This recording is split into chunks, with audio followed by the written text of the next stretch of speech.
Saludos estudiantes y profesores de noveno grado. Un gusto volvernos a encontrar. Bueno, el encuentro de hoy vamos a dedicarlo a hacer una generalización de todos aquellos contenidos que estudiamos en la unidad número 1. Con esta clase pues concluimos también la unidad número 1, que está relacionado sobre todo con el inicio de la formación de nuestra nacionalidad.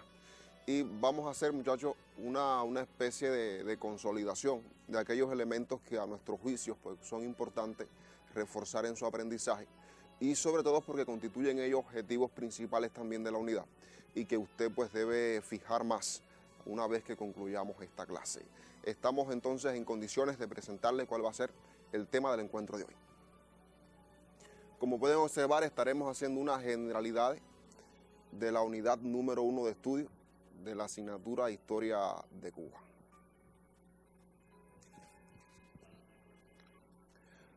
Me gustaría comenzar este encuentro de consolidación, pues recordando, porque recordarán que hicimos un encuentro donde estuvimos conversando un poco sobre la necesidad y la importancia además que tiene el conocimiento de la historia nacional. Y precisamente para referirnos a ese aspecto, pues entonces me gustaría hacerlo partiendo de un pensamiento martiano. José Martí, nuestro apóstol nacional.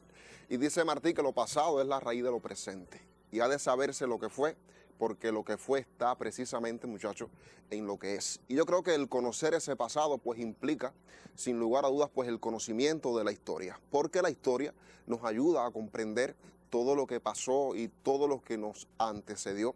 Y precisamente la asignatura nuestra, Historia de Cuba, pues también tiene esa oportunidad y tiene esa finalidad de un poco darle a conocer qué fue lo que antecedió a la formación incluso de nuestra nacionalidad.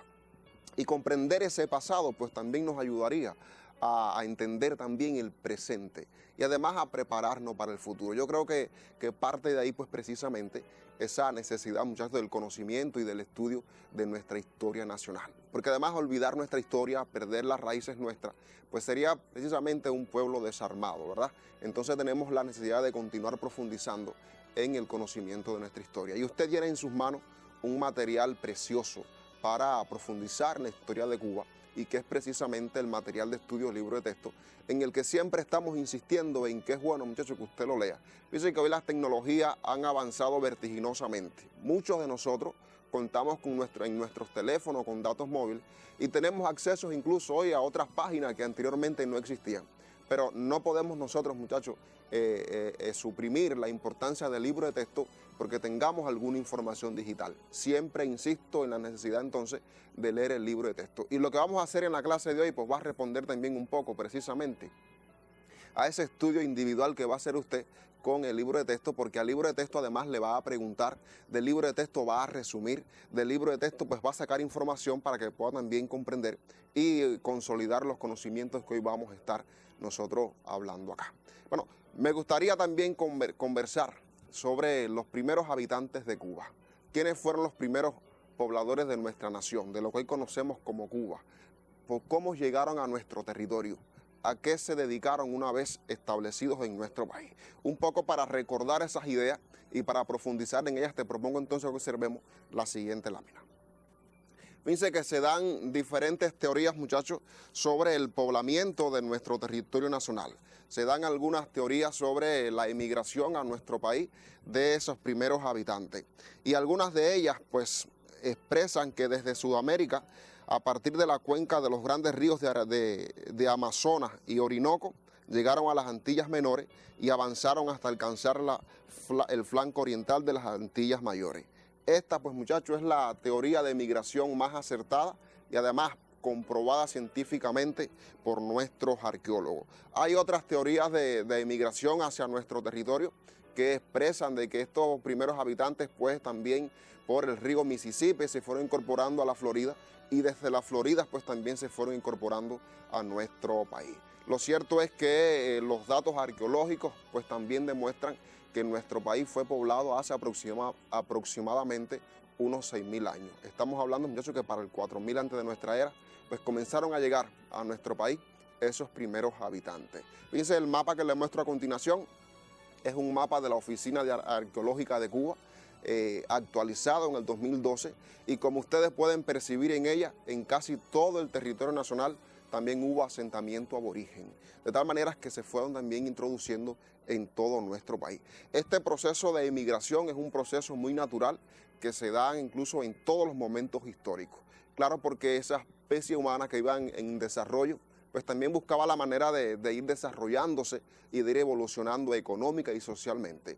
Y precisamente llegaron a nuestro territorio a partir de las condiciones en que les expliqué anteriormente. Claro, no todos muchachos llegaron a su destino final, ¿verdad? Porque muchos quedaban en el camino. Esos procesos de migración que incluso son muy cotidianos en nuestros días.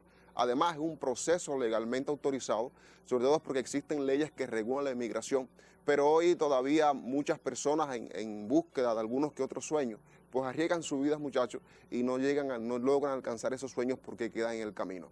Sucedió también con los primeros habitantes de la isla de Cuba.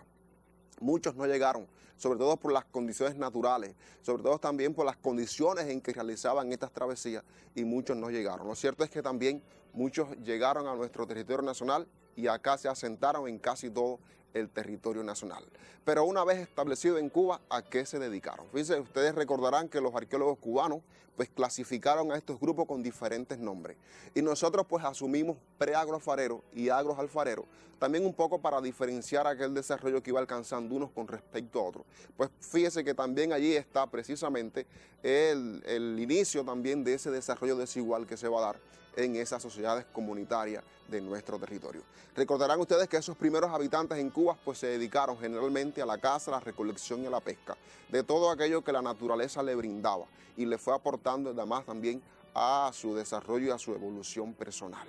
Además, recordarán ustedes que ya el grupo de los agroalfareros, un poco más desarrollados, no abandonaron estas actividades económicas, pero comenzaron también a desarrollar, entre otras, la agricultura y el trabajo con la cerámica, que eso le permitió también un poco que ir evolucionando el cerebro a partir de que ya pudieron pues cocinar sus alimentos y comérselo cocinado. Eso, la cocción de los alimentos le aportó sin lugar a dudas a estos grupos aborígenes cubanos pues un desarrollo en el pensamiento, además en el cerebro. De tal manera, muchachos, que esos van a ser los primeros habitantes de nuestro territorio nacional, de nuestra isla, los primeros descubridores de Cuba fueron precisamente esos aborígenes, ¿verdad? Porque además van a ser nativos también de nuestro territorio nacional. Y con respecto a este primer grupo humano, a estos grupos humanos que poblaron nuestra sociedad en los principios, te propongo entonces la siguiente actividad. Menciona a los grupos aborígenes cubanos. Caracteriza al grupo que alcanzó mayor desarrollo. Fíjense que aquí hay una habilidad que implica otra. Usted lo primero que va a hacer es mencionar los dos grupos humanos, cuáles fueron. Y segundo, va a caracterizar el que alcanzó mayor desarrollo socioeconómico. Eso implica de que usted, muchacho, identifique cuál de los dos grupos alcanzó mayor desarrollo. Por tanto, es una habilidad implícita en ese inciso. No es solo caracterizarlo, sino identificarlo. Y un inciso C, 1.3, usted entonces va también a decir qué elementos te permiten identificar la superioridad de este grupo con respecto al otro. Es decir, usted en el inciso 2 va a caracterizar al grupo que alcanzó mayor desarrollo, pero después va a decir por qué dice usted que es ese y no el otro, el que alcanzó un mayor desarrollo socioeconómico.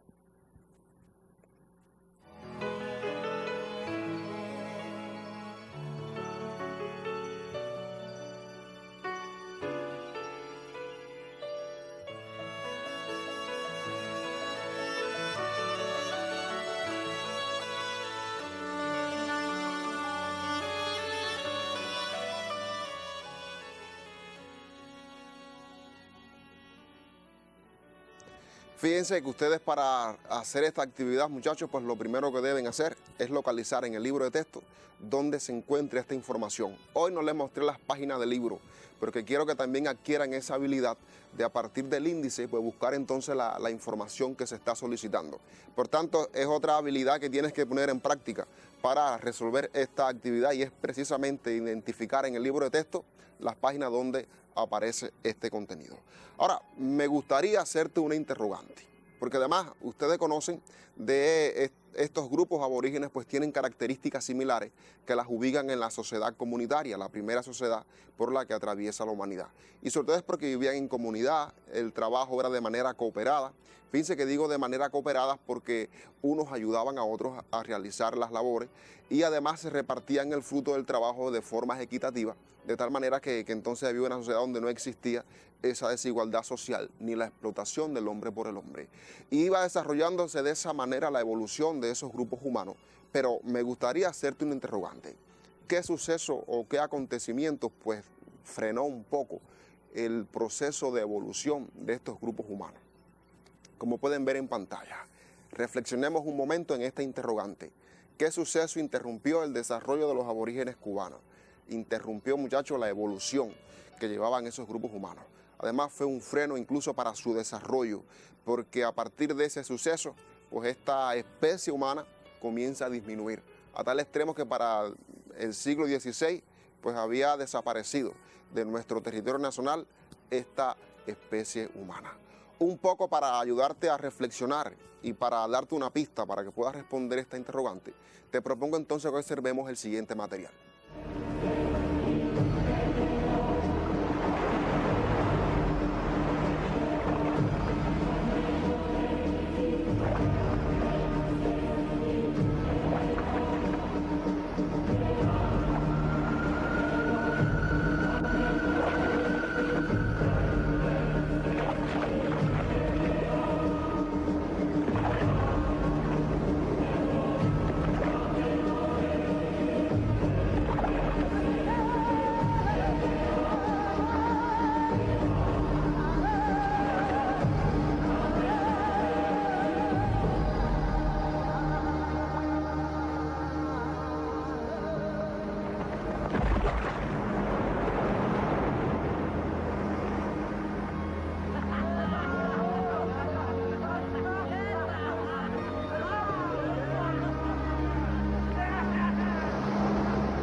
Bueno, espero que las imágenes pues te hayan ayudado a pensar y a llegar a la conclusión. Claro, nos estamos refiriendo a la llegada de los españoles a Cuba. En 1492, pues nuestro territorio llegan esos europeos españoles específicamente. Y recuerden la situación por la que estaba atravesando España cuando comienzan a hacer esos viajes de exploración. Además porque se había un poco que limitado ese comercio que desarrollaba España con la región de Oriente, es decir, con China y con la India, que además que era la que proporcionaban aquellas especies importantes para el comercio con esta región de Europa. Y sobre todo, muchachos, pues se va a ver limitado eso. Además, recuerden que el feudalismo, recuerden del séptimo grado, estaba también en su etapa de decadencia y la crisis económica pues afectaba con muchísima fuerza a España, que era de los países que más afectaciones tenían a partir precisamente de esa crisis económica y de esa crisis del feudalismo. Y la llegada de los europeos a nuestro territorio pues frenó sin lugar a duda la evolución y el desarrollo de esos grupos humanos, de los aborígenes cubanos. Pero tenían la necesidad los europeos de encontrar nuevas rutas comerciales que le llevaran, muchachos, recuerden, a la India y a China, un poco para establecer ese comercio directamente y así un poco que también burlar aquellos altos impuestos que eran además impuestos, disculpen la redundancia, para establecer ese comercio con estas regiones. Y recordarán que Cristóbal Colón pensó que había llegado a la India, por eso comenzó a nombrar con mucha frecuencia a los habitantes de nuestro territorio indios, ¿verdad? Porque confundió que había llegado a la India y no a un continente y no a un país de América, porque además nunca lo supo. Cristóbal Colón murió sin saber que había descubierto un continente, sin saber ni siquiera que había llegado a Cuba. Lo cierto es que la llegada de estos españoles también impuso sobre nuestros habitantes, muchachos, una feroz explotación rápidamente y comenzaron enseguida a buscar oro como esa primera actividad económica, como pueden ver ustedes en pantalla. Dice que la necesidad, y recuerden que ya el oro se había convertido en esa moneda con la que fluía ese comercio, y España pues carecía esa moneda. De tal manera que la búsqueda de esa ruta tenía también como propósito encontrar este oro. Y lo que comenzaron a hacer entonces cuando llegaron acá esos españoles fue además precisamente, muchachos, la búsqueda de oro y lavar oro. Y para ellos comenzaron a explotar a los aborígenes cubanos. Por tanto, no fue un proceso pacífico la llegada de los europeos a nuestro territorio. También fue un proceso violento, sobre todo porque comenzaron los aborígenes a trabajar largas jornadas de trabajo a las que no estaban acostumbrados a realizar. Y esto fue dando como resultado que poco a poco muchos de ellos pues fueron también pereciendo en el camino y fueran muriendo. Pero como resultado también de esto es importante que recordemos que se va a dar en Cuba también otro proceso trascendental y que va a ser mucho tiempo después. Fíjense que en 1492 llega Cristóbal Colón a Cuba y para 1509 se desarrolla el bojeo a Cuba. Es ese recorrido que se va a hacer por los litorales de nuestro territorio, un poco también para ver las condiciones con las que contaba. Y recordarán ustedes que ese bojeo a Cuba pues arrojó resultados importantes, sobre todo que no era un continente, como también llegó a pensar Cristóbal Colón, que había llegado a un continente. Ese bojeo a Cuba también demostró, recuerden ustedes, que Cuba era una isla y además que contaba con importantes puertos y sobre todo, muchachos, que existían a lo largo de todo el país poblaciones aborígenes y que estos pues podían ser usados para el trabajo de los españoles, para satisfacer un poco aquellas necesidades que tenían los españoles. Y como resultado de ese bojeo a Cuba, también para 1510, como pueden observar ustedes, pues comenzó otro proceso en nuestro país, el proceso de conquista y colonización de Cuba, que aproximadamente se extiende de 1510 hasta 1514. Algunas bibliografías así lo asumen.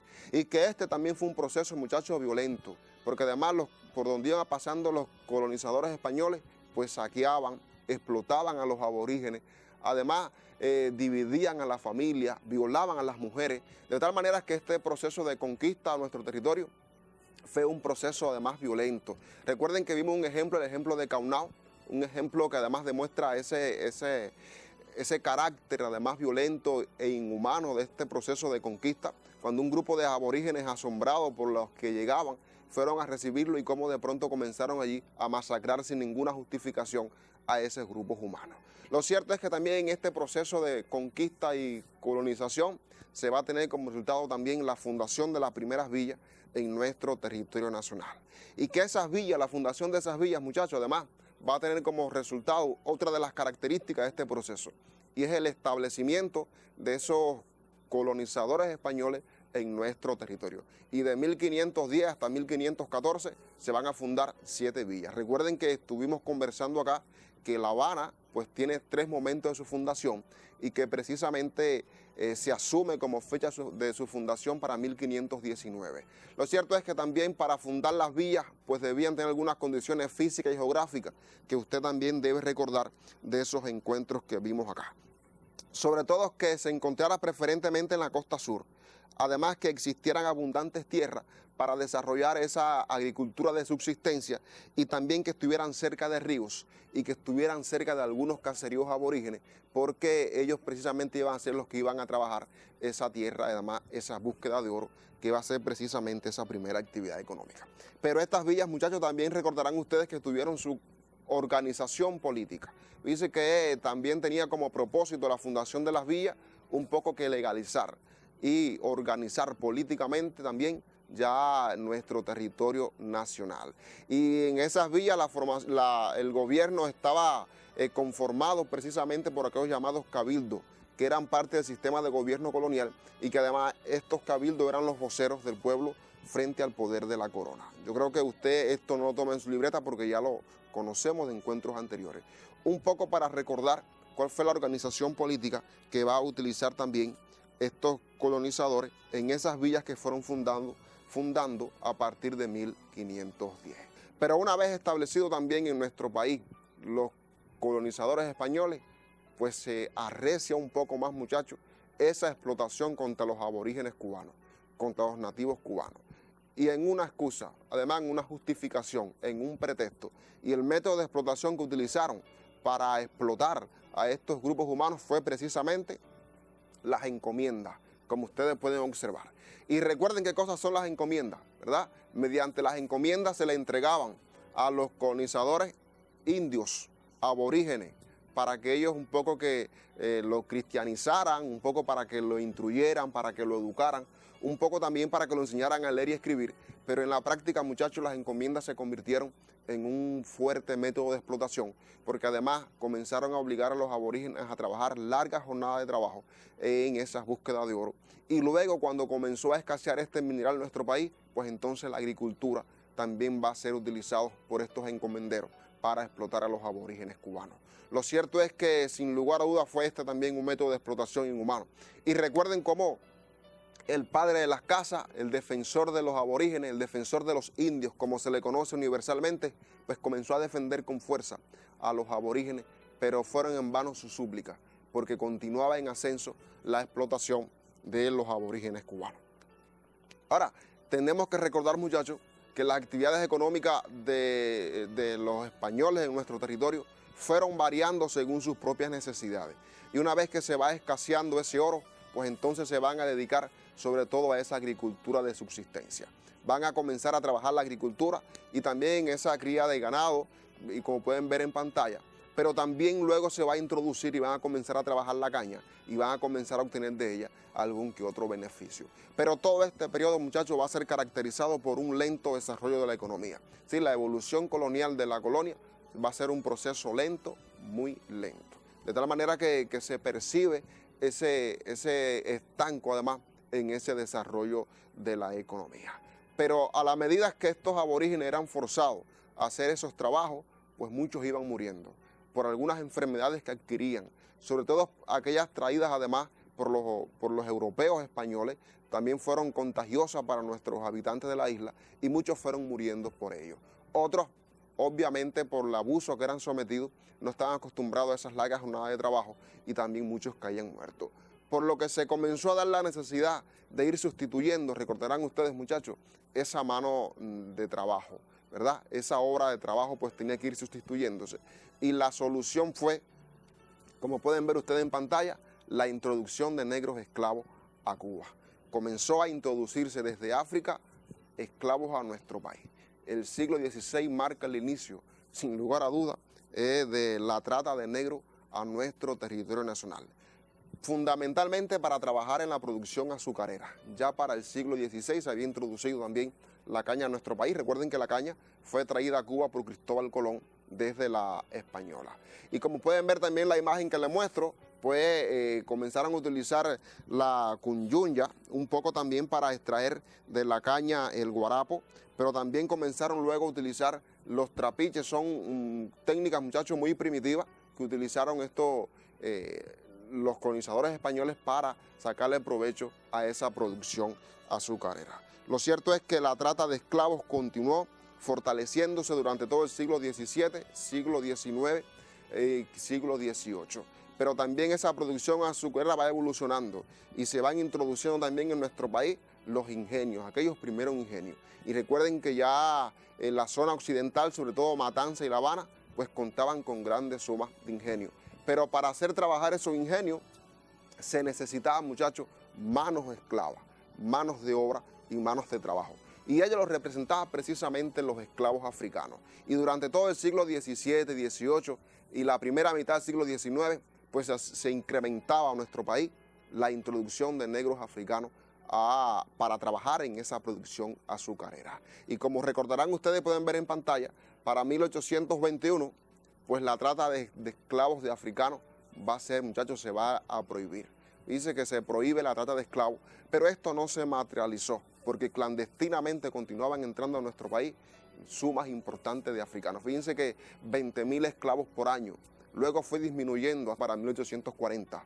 Pero lo cierto es, muchachos, que este proceso de incorporación y de introducción de africanos a nuestro país también era un proceso violento, porque además separaban a los africanos de sus familias en su territorio nacional.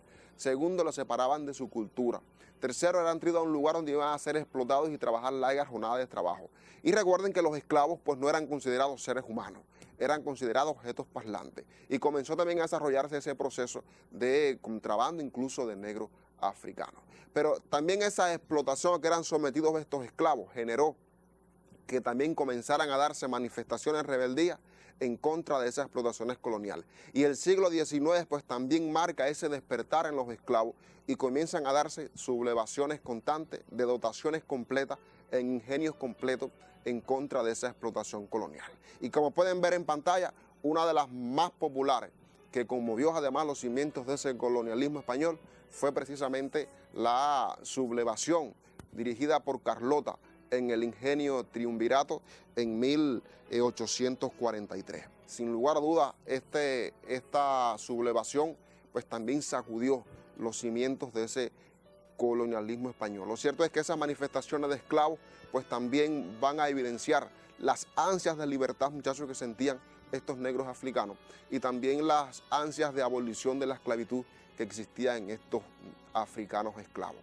Claro, ellos eran los más explotados de la sociedad. Fíjense cómo toda la evolución económica del territorio nacional va a depender, muchachos, en gran medida de lo que esos esclavos hacían, de ese trabajo esclavo. Por tanto, constantemente se van a dar manifestaciones de rebeldía en contra de ellos. Las imágenes que acompañan este comentario pues evidencian también cómo se van a dar esas manifestaciones de rebeldías. Además, imágenes que corresponden a una película que te estoy retando un poco para que la veas, a la película Cecilia Valdés, una obra que usted también en la asignatura de Español y Literatura va a estudiar, y que esta obra, que además fue adaptada al cine, pues también caracteriza un poco la sociedad cubana en la primera mitad del siglo XIX, e incluso un poquito más. Pues las imágenes que acompañan, pues pueden ver, corresponden a esa película que te estoy retando a que puedas disfrutarlas también. Lo cierto es que el siglo XIX cubano también va a ser importante porque va a marcar además el inicio de ese desarrollo vertiginoso de la economía nacional.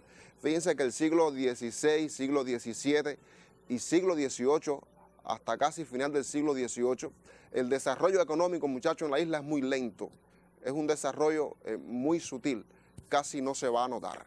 Pero el siglo XIX va a ser importante porque va a dar un salto Cuba en ese desarrollo económico. Y sobre todo a partir de sucesos de carácter internacional que van a tener influencia en nuestra economía. Y con énfasis la revolución de Haití. Recuerden que Haití era la primera exportadora de azúcar en el mercado mundial. Y esa revolución, además dirigida por esclavos en Haití, pues trajo como resultado, como pueden ver en pantalla también, miren, el incendio de grandes plantaciones de caña, de azúcar. Y esto trajo como consecuencia que este producto, el azúcar, se limitara en ese mercado mundial y que Cuba asumiera entonces esa responsabilidad, como quiera que Cuba estaba en segundo lugar en esa exportación del azúcar. Sin lugar a dudas, pues esa revolución de Haití tuvo ese impacto en el desarrollo económico del país. Y también como consecuencia de ese desarrollo económico que va a obtener Cuba en el siglo XIX, pues va a darse, muchachos, va a comenzar a darse una marcada diferencia entre criollos y peninsulares. Claro, porque ya muchos criollos van a comenzar también a atesorar riqueza. Y esas diferencias pues van a comenzar a darse no solamente en el plano económico, sino también en el plano político. Y el siglo XIX pues marca también ese despertar de la conciencia, ese despertar del pensamiento de los criollos cubanos. Y comenzaron a darse en la sociedad cubana diferentes opciones o tendencias políticas. Dice que la primera tendencia política que se van a dar en la sociedad está precisamente referido con el reformismo. Vean ustedes las principales figuras en las tres etapas que usted estudió. Francisco de Arango y Parreño en su primera etapa, el reformismo, José Antonio Saco en la segunda etapa y José Morales Lemus en la tercera etapa. Siempre los reformistas aspiraban a que hubiesen algunos cambios, algunas reformas en cuanto a las relaciones entre la metrópoli y España.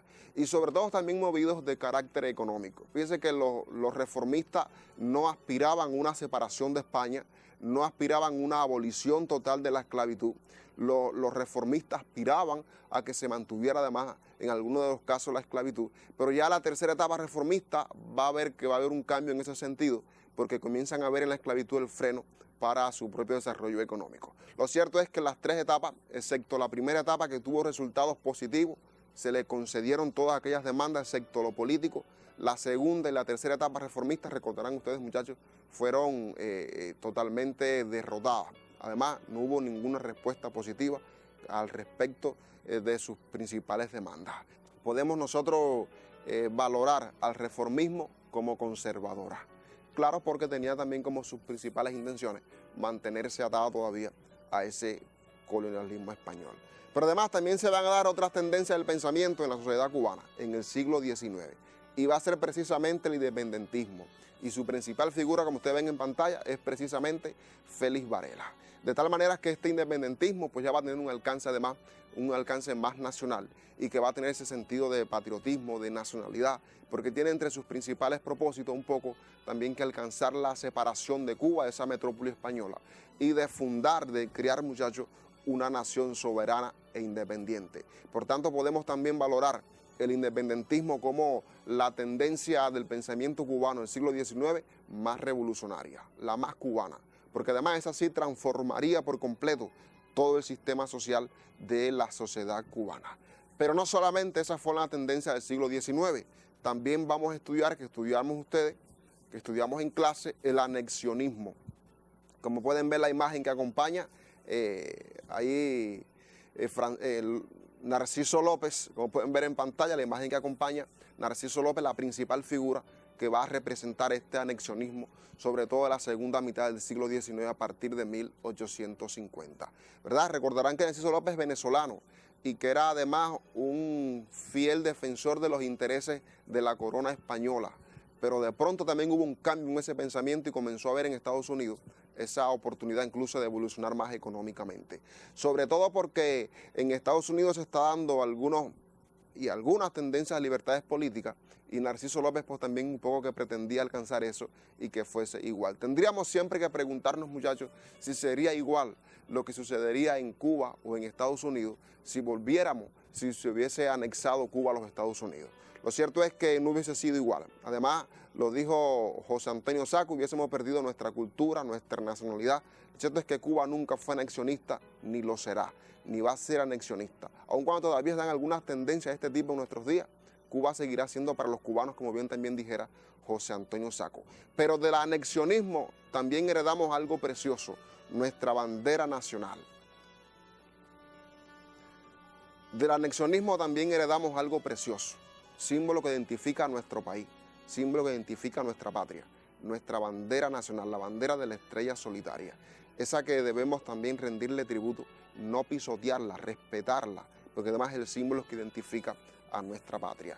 Y sobre nuestra bandera y el sentido que debe tener ella para los cubanos, y además 3 historiadores de nuestro país, entre los que se incluyen el por siempre presente Eusebio Leal, nos expresan lo siguiente. Escuchemos lo que dicen estos historiadores sobre la bandera nacional.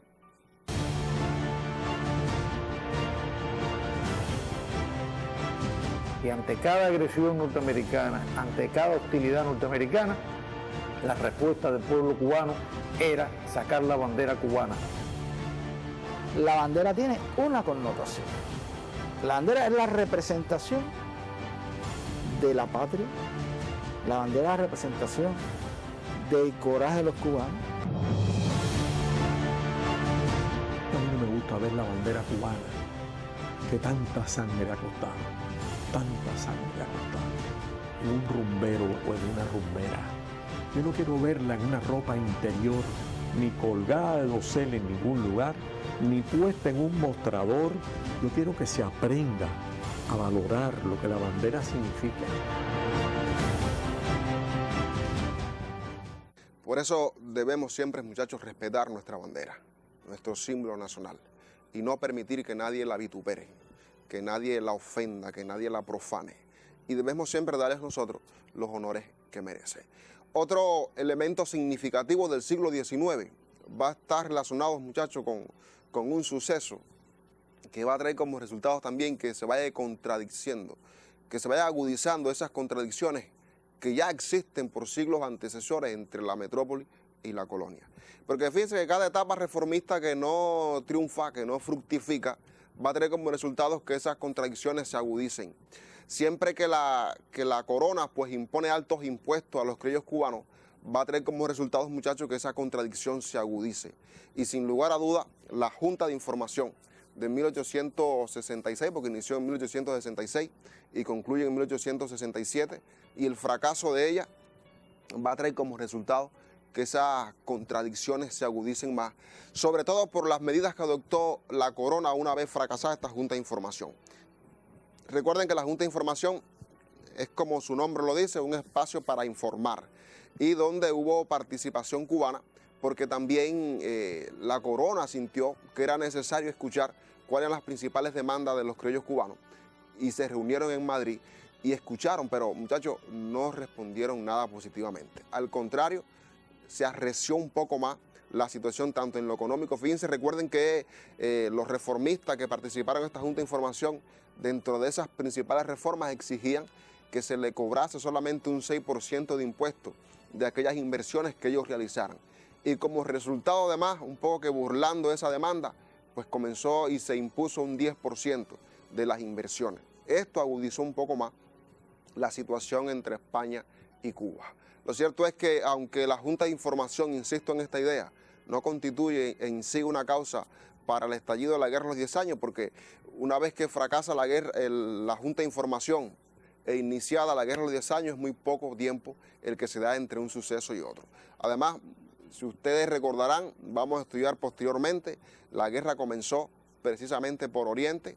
Los que participaron en esta Junta de Información se autodenominaron ellos mismos, recuerden, contrarrevolucionarios, porque no tenían entre sus propósitos una revolución, por tanto se autodenominaron revolucionarios. Y muchos de ellos se sorprendieron cuando comenzó la guerra de los 10 años. E incluso, muchachos, algunos de estos reformistas vistieron el uniforme del grupo de voluntarios, que vamos a estudiar un poco más adelante quiénes eran ese grupo de voluntarios, además también sanguinarios, incluso nuestros propios cubanos masacraban a nuestra propia población. El fracaso de la Junta de Información no fue la causa del movimiento emancipador, ni ello produjo un cambio en la actitud de la dirigencia reformista, concentrada en lograr esas reformas desde las esferas de poder de la metrópoli. Por el contrario, significaba la entrada en el escenario político de las fuerzas populares. Entre el triunfo de los aliados de los reformistas en España y el inicio de la Revolución Cubana en la de Majagua, no llegó a transcurrir un mes. Ello es prueba suficiente de la independencia de un movimiento con respecto al otro. Los primeros sorprendidos fueron los reformistas, algunos de los cuales pronto vestirían el uniforme del Cuerpo de Voluntarios Españoles. Los caminos a la revolución estaban abiertos. Lo cierto es que hasta aquí pues hemos hecho un breve recorrido por aquellos elementos del conocimiento que a nuestro juicio debe usted fijar también de esta unidad número 1 y que cerramos con ello pues la unidad número 1 de estudio. Y te propongo entonces, para que sigas profundizando sobre ello, la siguiente actividad independiente. A partir de los conocimientos adquiridos con el estudio de esta unidad, ¿qué 3 elementos escogerías para caracterizar la situación de Cuba desde el siglo XVI hasta la primera mitad del siglo XIX? Justifica tu selección. Fíjense que te estoy poniendo una tarea para que pienses un poco, para que sintetices ideas, para que puedas incluso también tener una visión más integral de Cuba desde el siglo XVI al siglo XIX. ¿Qué 3 elementos caracterizan más la situación de Cuba desde el siglo XVI hasta el siglo XIX? ¿Y por qué tú consideras que son esos 3 elementos los que van realmente a caracterizar a nuestro país en ese periodo de tiempo?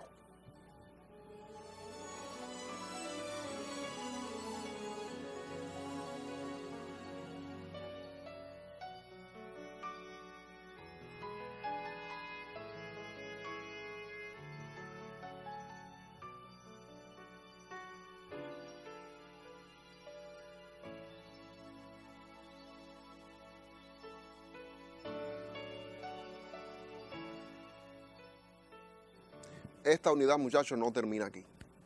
Usted incluso puede profundizar más en ella si incorpora algunos que otros elementos en esos proyectos educativos de grupo.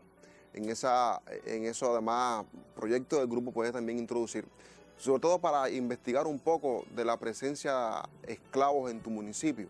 Puedes visitar además con tus profesores, con tus compañeros, con tu familia, el museo municipal de tu municipio y ver allí la presencia africana en ese territorio para profundizar un poco más en este contenido de esta unidad número 1.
creo que por hoy, bueno, ha sido todo. Solamente me resta invitarte para que nos volvamos a encontrar en el próximo encuentro para seguir juntos conversando sobre nuestra historia nacional. Hasta entonces, muchas gracias.